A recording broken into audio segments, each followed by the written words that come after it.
Watak nih, saya sering juga sampaikan di seminar umum tentang pembagian watak. Jadi watak ini dibagi 3 besar oleh teman-teman psikolog ya. Introvert, extrovert, ambivert. Ambivert ini separuh-separuh, separuh introvert, separuh extrovert ya. Beberapa sahabat-sahabat saya di sini juga udah sering dengarkan, tapi alhamdulillah terima kasih masih mau mendengarkan karena dengan diulang-ulang tambah paham insyaallah ya. Introvert, ciri khas introvert apa itu? Lebih memilih ada di tempat sepi. Yang punya pasangan introvert harus tahu nih, ya. Dia kalau diajak keluar-keluar atau tempat rame itu bukannya nggak mau, tapi dia kayak diesel gitu loh ya. Dia nggak bisa langsung beradaptasi. Kalau punya pasangan introvert atau bila Anda yang introvert. Kalau ekstrovert lebih semangat ketemu orang baru nih orang ekstrovert. Ya. Makanya di dalam PJJ atau dalam anak-anak lagi pembelajaran jarak jauh nih anak ekstrovert yang mulai bosan. Ya, atau kita juga nih orang dewasa yang ekstrovert ini sudah mulai aduh nggak betah di rumah gimana kalau bisa pergi keluar bentar aja nah itu. Ya, sekarang ya alhamdulillah sudah mulai lebih lapang ya, yang penting mengikuti protokol kesehatan dan sebagainya. Oke. Nah ini, tapi orang introvert ini lebih senang. Pandemi ini introvertnya senang banget ya Allah, alhamdulillah nggak disuruh keluar-keluar. Nah ini orang introvert. Tapi kemudian ada lagi ambivert. Ambivert kan separuh-separuh ini tadi. Ya tergantung sikon ya. Dia agak mut-mutan memang ambivert ini. Ya, pengen keluar-keluar, pengen lagi di dalam. Ah, ini ambivert. Ya. Nah, kemudian apa lagi? Introvert. Ciri khasnya apa? Lebih produktif di tempat tertutup. Jadi introvert ini kalau lagi sendiri atau di rumah atau di dalam ruang kerja atau di kantor, cuma di kantor doang nggak keluar-keluar, dia lebih produktif. Makanya ibu-ibu yang introvert itu seneng banget ini pandemi di rumah ada aja yang dikerjain. Kotak-katik sini, kotak tahu-tahu udah jadi kue, tahu-tahu udah jadi makanan, tahu-tahu udah jadi karyanya, ya. Dan cuma sendiri dia kerjainnya, itu introvert. Kalau ekstrovert lebih produktif di tempat terbuka, makanya selalu mau keluar. Karena kalau keluar dia bisa mengerjakan sesuatu. Ya, ini harus ngerti juga. Terkadang karena saking soulmate-nya, suaminya yang introvert, istrinya yang ekstrovert. Istrinya pengen keluar, suaminya bilang udah di rumah aja. Kadang-kadang nggak ketemu nih kalau nggak ngerti ya. Nah kalau ambivert bagaimana? Sekali lagi ambivert karena separuh-separuh dia bisa keduanya. Cuman memang tidak sekuat introvert atau sekuat ekstrovert. Kalau introvert betul-betul produktif di tempat tertutup. Ekstrovert betul-betul produktif di tempat terbuka. Ambivert memang bisa tempat tertutup bisa, tempat terbuka. Cuman dia tidak sekuat ya introvert atau ekstrovert. Ya, biasa aja jadinya. Di tempat tertutup biasa, di tempat terbuka juga biasa sebetulnya. Sebetulnya ya. Cuman kehebatannya dua-duanya bisa gitu. Ya. Kemudian introvert, ekstrovert dan ambivert. Introvert terpulihkan energinya saat sendirian. Jadi kalau ada punya pasangan introvert, biarin aja sendirian. Ya, biarin aja sendirian. Apalagi dia laki-laki. Laki-laki kalau lagi menyendiri itu sedang memulihkan energinya.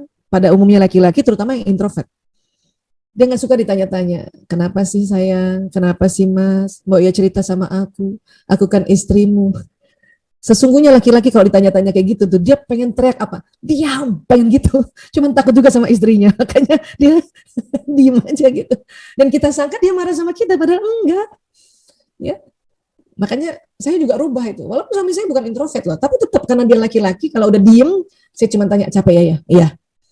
Enggak, dulu nanya dong, kenapa sih? Mau ya cerita sama aku kan permata hatimu. Udah berubah itu sekarang. Ya, sekarang saya mau minum ya. Kenapa? Karena tahu otak laki-laki tuh makan minum harus terpenuhi. Ya, ayah aku ambil minum ya. Jadi nggak nanya-nanya apa problemnya, nggak usah. Laki-laki itu sedang mencari jalan keluar sendiri, apalagi yang introvert. Oke? Kalau ekstrovert terpulihkan energinya saat beramai-ramai. Nah orang ekstrovert kalau lagi ada masalah, dia dapat jalan keluar kalau rame-rame, makanya keluar dia. Pergi ke tempat keramaian. Cuman lagi pandemi ini dilarang keras. Atau dulu harus ketemu temen ini orang ekstrovert ini untuk bisa terpulihkan energinya. Ya. Tapi sekarang agak susah. Ini makanya orang ekstrovert ini merana banget saat ini. Aduh, gimana caranya?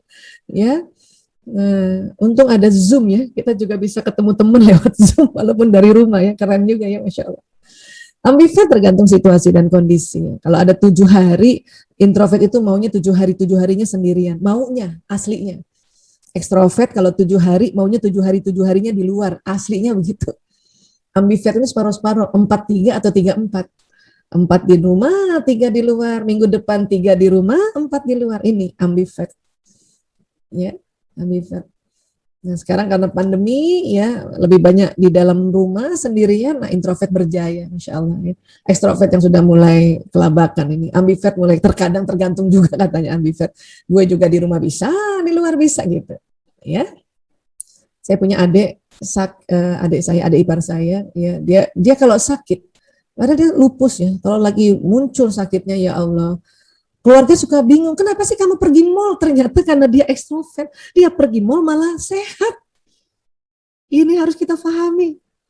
Ya. Untung kakak iparnya belajar dikit lah tentang watak. Jadi kakak iparnya yang paham. Jadi ngerti. Jadi kalau suami saya bilang, kenapa sih? Ya dia keluar kan dia sakit. Saya bilang justru dia keluar dia sehat. Percaya deh. Benar. Benar. Karena ekstrovert nih. Orang ekstrovert tuh kayak gitu. Ya. Baik, introvert lebih suka bekerja atau belajar sendiri, ekstrovert lebih suka bekerja atau belajar dalam tim. Anak-anak juga begitu, yang introvert ini, waduh, pandemi ini alhamdulillah dia lebih sering di kamarnya lagi. Oh, berjaya dia, Masya Allah. Yang ekstrovert, wah udah mulai, nggak ada temen. Untung orang tuanya punya gadget 2. Satu buat dengerin bapak ibu guru, satu chattingan sama temen. Nah, itu anak ekstrovert. Nggak apa-apa juga, Bun. Kenapa? Orang dia memang lebih suka bekerja dan belajar dalam tim. Bahkan dia terpulihkan energinya. Banyak orang tua diambil tuh HP yang satu lagi. Dengerin bapak ibu guru, anaknya ekstrovert. Cilaka. Ya, udah. Malah nggak bisa masuk. Anak ekstrovert itu bapak ibu guru ngomong, dia juga ngomong sama anak teman-temannya, itu malah bisa masuk. Unik ya. Masya Allah. Oke. Kalau ambivert tentu bisa sendiri, bisa juga beramai-ramai, ya. Tapi sekali lagi, memang itu kekuatannya ambivert, tetapi tidak sekuat introvert murni atau ekstrovert murni. Ya. Introvert biasanya akan banyak berpikir sebelum mulai bicara, karena introvert ini perpaduan antara pemikir dan pengamat. Ekstrovert ini biasanya akan mengatakan apapun yang dipikirkan, baru ngomong langsung diomongin, baru mikir langsung diomongin. Ya, itu istilahnya ceplos-ceplos. Karena ekstrovert ini perpaduan antara hasrat mengatur dan spontan. Ya, baru juga dia kepikiran langsung diomongin gitu. Kalau introvert nggak bisa. Introvert harus lama dulu dipikirin baru diomongin. Ya, ambivert bisa lebih banyak berpikir, bisa lebih banyak bicara. Ya. Introvert cenderung lebih pendiam karena itu tadi ya, dia berpikir dan pengamat. Ya. Ekstrovert cenderung lebih ceplas-ceplos karena hasratnya mau spontan dan ngatur ekstrovert. Ya. Nah, kembali ambivert itu juga bisa ceplas-ceplos tapi situasi tertentu. Ya. Nah, ini yang pembagian 3 besar. Ya, pembagian 3 besar tentang watak. Ya. Nanti introvert akan terbagi juga 2 jenis, ekstrovert terbagi 2 jenis, ambivert terbagi 2 jenis. Ya, jadi banyak sebetulnya jadi variannya ya. Ya. Mbak Isa, kalau kita mau tahu lebih detail, bagaimana? Harusnya datang ke psikolog. Ada tes psikolog yang sangat detail. Ya. Wah, nggak sempat Bu Aisyah, apalagi sekarang kan lagi pandemi, mana boleh cepat datang sembarangan ke tempat terapis-terapis. Betul.